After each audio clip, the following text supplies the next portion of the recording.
మనిషికి యథార్థ హృదయము పుట్టుకతో వస్తుందా, లేదా పుట్టినాక దేవుని కృప వల్ల వస్తుందా?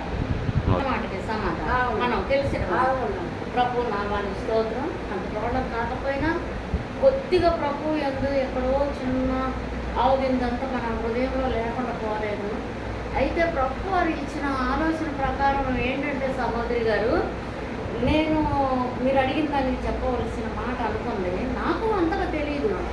నేను బైబిల్ చూసి ప్రార్థించేదని మీ అంత విశ్వాసని కాకపోవచ్చు కూడా, పుట్టకతో తల్లి తండ్రి గర్భమందు పాపంలో జన్మించిన వారైనా వారి పరిశుద్ధంగా పరచడానికి ఆయన ఎదిగి మన వాళ్ళని పెద్ద చేసి బాప్టిజం ఆయన రక్తంలో కడగబడి అన్నీ చేసినప్పుడు కూడా ఆయనలో బాప్టిజం పొందని ఇందాక మీరు అన్నారు, పొందాము, ఆయనలో ఎదిగాము, ఎంతమంది బిడ్డలు అన్నీ చేస్తున్నారు, కానీ అందరూ ఆయన కనుగొని ఎదుర్కోగలరా అని అన్నప్పుడు 10 మంది కన్యకల్లో 5గురు బుద్ధి లేని వారయ్యే 5గురే బుద్ధి కలిగిన వారు ఉన్నారు.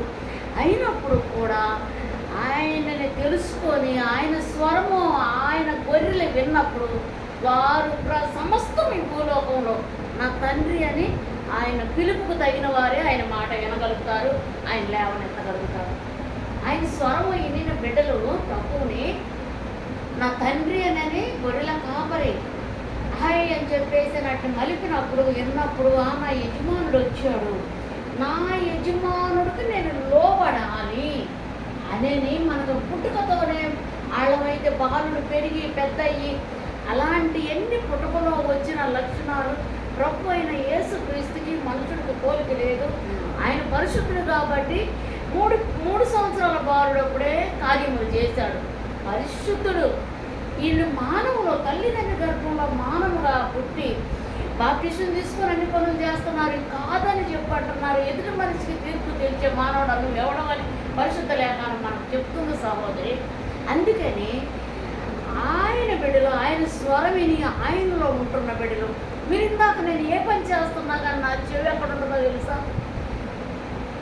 ఆత్మ చెప్పు సంగతులన్నీ కూడా చెవు కలిగిన వాడు వినుగా కానీ మనకు వాక్యం మనకు చెప్తుంది. మన ముందు బాబుతో మాట్లాడుతున్న ప్రతి మాట ఆలపిస్తూ ఇలాంటి శ్రమలు గుండా వీటి గుండా అప్పుడు నేను తండ్రికి ఇది కాలేదు, ఇన్న పలానా సంవత్సరంలో పలానప్పుడు నేను తెలుసుకున్నాను, నా ప్రభు వారు మాట్లాడుతున్నాడు, ప్రభు నాతో లెక్క ఉన్నాడు అన్న ఆ మాటలన్నీ గైకొనిన అటువంటి నీ మనస్తత్వం కలిగిన బిడ్డలాడు ఉంటానే వాళ్ళు తెలుసుకుంటారు, ప్రభువుని వెంబడిస్తారు, వారిని పరలోక రాజ్యం అని చెప్పుకుంటారు. నాకు తెలిసిన సంగతి కూడా నేను చెప్పాను. అవునంటే అవునండి, అది కాదనంటే మీరు చెప్పండి.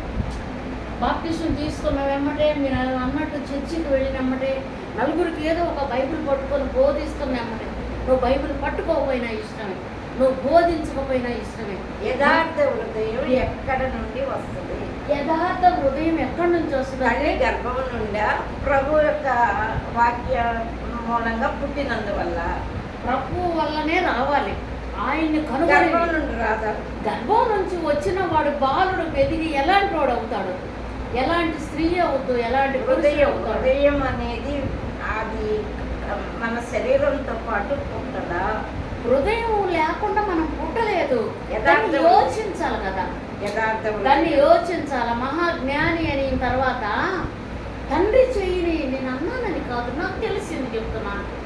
తండ్రి దావీదుని ఆయన గురించి మాట్లాడడానికి, చదవడానికి, వినటానికి మనకు చాలా వర్ణించడానికి. దావీదు గారి గురించి ఫస్ట్ నుంచి గొర్రెల కాపరని సమయాలు అభిషేకించడానికి వెళ్ళినప్పుడు తండ్రిని పిలిచి నీ కుమారులు ఎవరని పిలిచినప్పుడు వీళ్ళు కాదు ఇంకా ఎవరంటే ఎర్రిగా ఒకడు ఉన్నాళ్ళండి, పశువులు కాపర అడవుల్లో చెట్లలో కొండల్లో ఉన్న పిలిపి